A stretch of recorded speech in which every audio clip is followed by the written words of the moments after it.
RI. Terus? Itu ngurusin itu kan uangnya itu belum dikasih itu sama agent itu kan. Terus habis itu dia agennya itu minta di Timun itu disuruh ngambil sekalian kamu ngambil paspor sama itu Savencing gitu. Habis itu aku di Timun itu dia ngomongnya nggak bisa hari ini, harus nunggu telepon. Terus kemarin aja aku denger itu di Timun itu mau beliin tiket kemarin itu. Terus sekarang ini aku absen, sekarang ini hari ini kan nggak ada panggilan aku mau dibeliin tiket tanggal berapa, kan nggak ada omongan ini sekarang. Habis itu agennya tadi agentku suruh suaramu mati-mati Mbak. Mau ngambil paspor gitu katanya nggak bisa ya. Kenapa? Miss soalnya Miss. Terus gimana? Terus abis itu sekarang itu agentnya tuh nunggu aku di di Kundong Exit A, mau dilebarkan gitu loh, gajinya kan belum dikasih kan. Ya udah, itu agentmu bagus loh, bantu kamu ke labor loh. Lah ini yang lucu ya Mbak ya, sebentar. Kamu kan dituduh mencuri sampai kamu masuk penjara nih, bener nggak? Dan kamu belum dikasih sampai sekarang, bener nggak? Tapi anaknya Koko dituduh mencuri saat kerja 3 minggu dikeluarkan sudah dikasih gaji kan? Enggak begitu benar Miss. Gimana? Kamu kan ini bukan anaknya Koko toh, dari agen lain kan, minta tolong sama Miss Yuni sampai di penjara. Kamu sampai sekarang pun di penjara 2 bulan pun kamu masih belum dikasih gaji, bener nggak? Gimana? Belum dikasih apa? Kamu belum dikasih gaji dan tiket kan? Saya itu ngomong jadi nggak begitu dengar. Kamu kan anak lain nih, kan minta tolong sama saya sampai kamu di penjara 2 bulan. Dan sampai detik ini kamu pun belum dikasih gaji plus tiket, benar atau tidak? Iya, belum dikasih, iya. Sementara Koko Thomas ada anak yang majikannya menuduh dia mencuri, sudah dikasih tiket dan gaji, walaupun sama-sama dilaporkan polisi, benar nggak? Anak sama-sama dilaporkan polisi. Siapa itu, Miss? Ya itu yang pulang kemarin itu, jangan menyebut namanya. Kan gajinya sudah diberikan. Sudah diberikan anaknya si Mbak Endang ya? Markona, jangan nyebut nama ya, tak keweplak kon kok yo. Aku nggak tahu. Aduh, arek iki ora nyambung nih. Males aku ngomong arek ora nyambung malah nesu-nesu kok.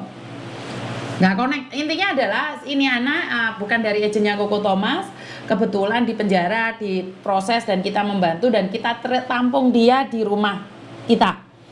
Terus kemarin juga ada salah satu kejadian anaknya Koko Thomas ontran-ontran ra jelas di interminit dan juga dituduh mencuri. Cuman bedanya di tempatnya Koko Thomas menjelaskan bahwa dia tetap harus meminta gajinya dan majikannya sudah memberikan, tapi urusan pada polisi itu urusannya sendiri-sendiri. Jadi kalau masalah di polisi itu kan bukan di agen ya. Agen sudah menyampaikan sama majikannya bahwa kalau kamu nggak bayar nggak masalah, tapi pembantumu akan meleborkan kamu. Dan itu akan buang-buang waktu. Karena itu sebenarnya apakah jaminan masuk di Koko Thomas majikannya baik? Ya enggak dong. Enggak ada jaminan. Tapi kita bisa menjamin bahwa majikan itu taat pada peraturan, itu yang paling penting. Yang paling penting adalah di tempatnya Koko Thomas itu taat pada peraturan yang ada. Jadi seperti kemarin kejadian kemarin itu kita taat kok sama peraturan, bukan kita takut karena kita di demo, diontran-ontran masa donyo, enggak. Karena dalam peraturan kita taat dengan peraturan. Begitu juga kalau orang masuk di kantornya Koko Thomas tidak taat peraturan, ya silahkan keluar. Jadi silahkan keluar, karena di luar sana banyak agen kok, bukan hanya Koko Thomas. Bener nggak? Jadi saya selalu mengatakan, kenapa? Apa alasannya kenapa kamu memilih Koko Thomas? Karena satu, Koko Thomas bisa bahasa Indonesia, dan kedua dia bisa bahasa Cina. Banyak sekali orang yang sudah menikah dengan orang Hong Kong itu malah lebih jahat loh saat dia jadi agent. Dengar sendiri kan banyak tadi yang kehilangan tiket pesawat. Walaupun dia bisa bahasa Indonesia, malah memanfaatkan orang sendiri. Sementara saya mendidik anak saya mendidik anak-anak saya selalu bilang, lebih baik kita ditipu daripada kita menipu. Itu satu prinsip ya. Lebih baik dibohongi daripada kamu membohongi. Saya memang tidak mengizinkan anak-anak saya menipu. Saya memang tidak mengizinkan anak-anak saya mengambil keuntungan dari orang lain. Bisnis tetap, bisnis tetap. Bisnis adalah bisnis, karena kalaupun tidak masuk di tempatnya Koko Thomas, kalian masih tetap kok harus ngikutin peraturan.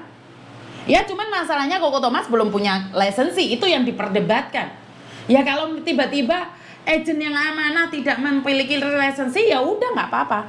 Tapi kita selalu berdoa tiba-tiba KJRI memberikan lisensi pada Koko Thomas, itu aja. Karena setidaknya Koko Thomas itu mau berjuang untuk orang Indonesia.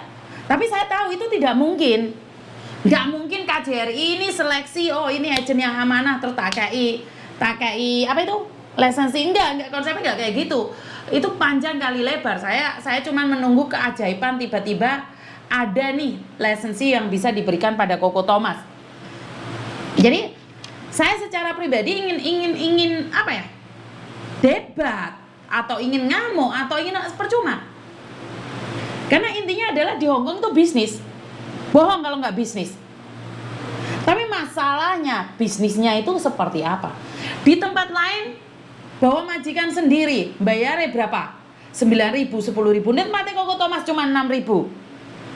Cuma 6.000 dan cecenya nggak perlu bayar.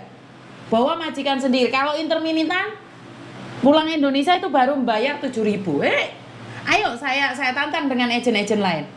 Apakah Koko Thomas tidak ingin mencari keuntungan? Ya jelas, ingin cari keuntungan. Tapi masalahnya seberapa banyak yang kita makan? Siapa sih yang bikin perusahaan nggak pingin untung? Nggak ada. Tapi memang pada kenyataannya perusahaan Koko Thomas ambil keuntungan, tapi tidak segila yang lainnya. Halo? Kenapa Mbak? Ini saya dapat nomor